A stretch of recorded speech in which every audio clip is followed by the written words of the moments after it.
Hello students, welcome back to digital teacher ji. आप सभी का डिजिटल टीचर जी में बहुत बहुत स्वागत है। तो हमारा ये 17वां क्वेश्चन है जो आपकी स्क्रीन पर दिखाई दे रहा होगा। नई किताब के हिसाब से ये 17वां और आपके पास भी पुरानी किताब है मेरी तरह, तो इसमें ये 18वां क्वेश्चन है। फिलहाल क्वेश्चन देख लीजिए। क्वेश्चन को आप ध्यान से पढ़ लीजिए। रूल वही हैं जो नई किताब में है, वही रूल पुरानी किताब में वही रूल हैं, बस इसमें डेट थोड़ी चेंज हो सकती है। तो आप डेट अपने हिसाब से देख लीजिएगा, बाकी कुछ भी चेंज नहीं होगा इसमें, ये मेरी गारंटी है। फिलहाल हम 17वां क्वेश्चन पढ़ते हैं। 17वां क्वेश्चन कहता है मिस्टर मिस्टर एक्स के पास दो मकान है जिसका प्रथम दो मकान है जिसमें जो प्रथम मकान है जिसका नगरपालिका मूल्यांकन 37,500 रुपये का है, स्वयं ने अपने निवास के लिए रखा है, तथा दूसरा मकान जिसका नगरपालिका मूल्यांकन 50,000 रुपये है, 5,000 रुपये मासिक किराए पर दिया है।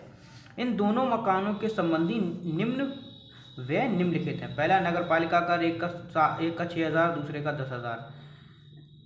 भूमि लगान 100 रुपये, 125 रुपये। उसके बाद हमारा अग्नि बीमा प्रीमियम 32,000 रुपये और इसका है हमारा 2,100 रुपये। इसका अग्नि बीमा प्रीमियम होगा मकान पुनर्निर्माण है, अग्नि बीमा प्रीमियम 50 रुपये का और 1,200 रुपये का। अच्छा, आप एक चीज़ आपने अगर मेरे शुरुआत से क्वेश्चन देखे होंगे तो एक चीज़ आपके मन में आई होगी, सर ये भूमि प्रीमियम, अग्नि बीमा प्रीमियम, भूमि लगान, अधिक व्यय, ये सारी चीज़ें क्यों नहीं लिखवाती? तो एक बात बता दूं मैं आपको कि गवर्नमेंट इन सब चीज़ों को नहीं मानती है। वो क्या कहती है, हम आपको 30% डिडक्शन दे देते हैं, 30% छूट दे देते हैं एनुअल वैल्यू पर, जो हम निकालते हैं हर क्वेश्चन में आपने निकालते हो, यही हमारी होती है। इसके अलावा छूट नहीं मिलती है। 30% डिडक्शन आप सीधा सीधा निकाल दो, बाकी इन सब चीज़ों को निकालने की ज़रूरत नहीं पड़ती है। तो हम क्या करते हैं, सीधा 30% डिडक्शन निकाल देते हैं एनुअल वैल्यू का, बाकी हमें किसी चीज़ को निकालने की ज़रूरत नहीं पड़ती है। तो यह ध्यान रखिएगा, ये सारी चीज़ें नहीं पड़ती। ना ही अग्नि बीमा प्रीमियम का कहीं कोई महत्व है, ना ही भूमि लगान का कोई महत्व है, ना ही पुनर्निर्माण पर ये ब्याज तो डाला जाएगा, बाकी कोई चीज़ नहीं डाली जाएगी। क्यों नहीं जाएगी? क्योंकि हम 30% डिडक्शन पहले ही काट देते हैं हर क्वेश्चन में। जब आप पीछे वाले क्वेश्चन में देख लो, आप देखो इसमें हमने 30% डिडक्शन काटी थी, 30% डिडक्शन, 30% डिडक्शन, हर जगह हम 30% डिडक्शन काट रहे हैं। क्यों काट रहे हैं? कि बाकी जो सामान, बाकी चीज़ें दी होती हैं, जैसे नगरपालिका मूल्य, वैसे भूमि लगान है, अग्नि बीमा है, स्वयं का बीमा है, बीमा प्रीमियम है, या और बहुत से खर्चे हैं। सारे खर्चों के लिए सरकार क्या करती है, आपको 30% का डिडक्शन दे देती है एनुअल वैल्यू पर, बस, और कुछ नहीं करना है। तो उम्मीद है क्वेश्चन समझ में आ गया होगा। अब हम इस क्वेश्चन को लगाना शुरुआत करते हैं। अब देखो इसमें दो मकान हैं पहले की तरह। पहला मकान उसने जो है ना वो स्वयं के रहने के लिए है, दूसरा मकान जो है वो हमारा नगरपालिका मूल्यांकन के लिए है। चलिए शुरुआत करते हैं क्वेश्चन की। तो क्वेश्चन में सबसे पहले हम निकाल देते हैं लेट आउट प्रॉपर्टी, या फिर हम सबसे पहले सेल्फ ऑक्युपाइड निकाल लेते हैं। तो सेल्फ ऑक्युपाइड निकाल लेते हैं हम अपनी सबसे पहले। Self occupied property, self occupied property में देखो सबसे पहले हम क्या करेंगे, सेल्फ ऑक्युपाइड प्रॉपर्टी में हमारा जो ग्रॉस एनुअल वैल्यू होगी, जीएवी होगा, वो तो हमारा नील हो जाएगा। ठीक है। उसके बाद हमारा म्युनिसिपल टैक्स क्या हो जाएगा, वो भी हमारा नील हो जाएगा। तो इस हिसाब से हमारी एनुअल वैल्यू क्या हो गई, वो भी हमारी नील हो गई। ठीक है। इसके बाद हमारा जो 30% ऑफ एनुअल वैल्यू है, या फिर हम इसको ऐसे लिख दें, लेस, पूरा तरीके से मैं लगा के दिखा रहा हूँ आपको, less deduction less deduction under section 24(1) के अनुसार 30% एनुअल वैल्यू। जब एनुअल वैल्यू नहीं है तो ये भी हमारा नील हो गया। इसके बाद हमारा जो नेक्स्ट इसमें दिया हुआ है interest on loan, interest on loan जो है हमारा, ये हमारा क्या है, जो इंटरेस्ट ऑन लोन दिया हुआ है ये हमारा लिखा जाएगा, जो हमारा उसने कितना चुकाया है, 30,000 रुपये का इंटरेस्ट ऑन लोन चुकाया है, ये लिखा जाएगा। और यही हमारा क्या हो जाएगा, यही हमारा हो जाएगा माइनस में 30,000 रुपये का interest on loan.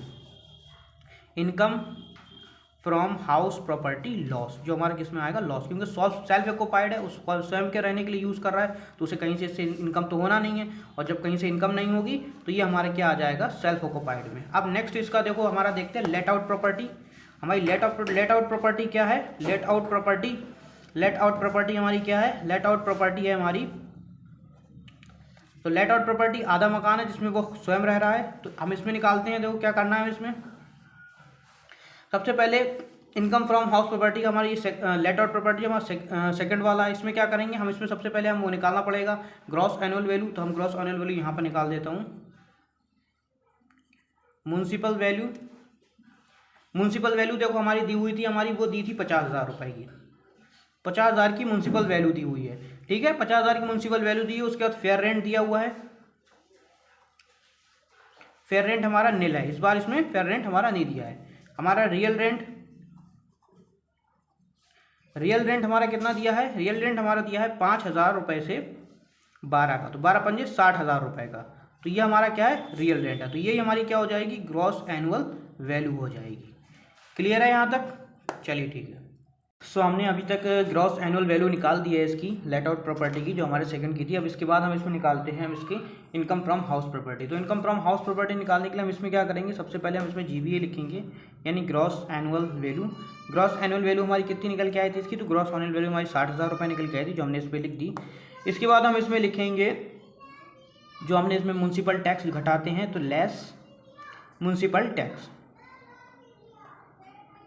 Municipal tax कितने का था देखिए बुक में, तो म्यूनसिपल टैक्स हमारा दे रहा था 10,000 रुपये का। तो देखिए हमने 10,000 रुपये का जो म्यूनसिपल टैक्स था वो इसमें से निकाल दिया, बचा हमारा 50,000। ये 50,000 रुपये हमारा क्या आ गया, ये 50,000 रुपये आ गया हमारा एनुअल वैल्यू। ये क्या आ गया, हमारा एनुअल वैल्यू आ गई है। 50,000 की एनुअल वैल्यू हमारी आ चुकी है। हम इसके बाद क्या करेंगे, डिडक्शन माइनस करेंगे, तो लेस डिडक्शन अंडर सेक्शन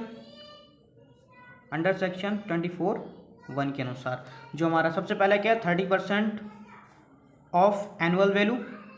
तो एनुअल वैल्यू हमारी कितनी 50,000 का हम 30% निकालेंगे तो कितना आ जाएगा, तो हमारा ये आ जाएगा हमारा 15,000 रुपये। कितना हो जाएगा हमारा ये 15,000 रुपये आ जाएगा। इंटरेस्ट ऑन लोन, तो ये हमारा उसमें दिया हुआ था 2100 रुपये, तो हम 2100 में ये और लिख देंगे, तो हमारा ये हो जाएगा 17,100।